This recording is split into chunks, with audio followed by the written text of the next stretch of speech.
ისტორიაში პირველი ტურბინიანი 911. 1974 წლის Porsche 911 Carrera RSR Turbo. რევოლუციური სარბოლო მანქანა, რომელმაც ლემანის 24 საათიან რბოლაში მეორე ადგილი დაიკავა. ეს იყო Porsche-ს ექსპერიმენტული პროექტი. მისი ძარა ტიტანისგან და მაგნიუმისგან იყო დამზადებული და მხოლოდ 825 კილოგრამს იწონიდა. ძრავი კი გახდათ ოპოზიტური 2.1 ლიტრიანი ტურბო დაბერვით, რომელიც 500 ცხენისძალას გამოიმუშავებდა.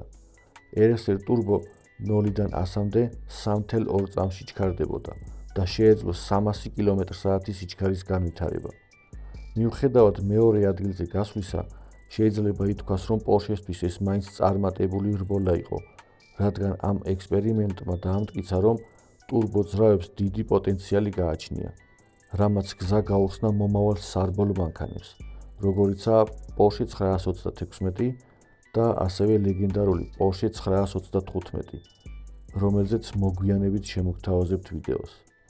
დღეისათვის კი სულ ეს იყო, ნახვამდის.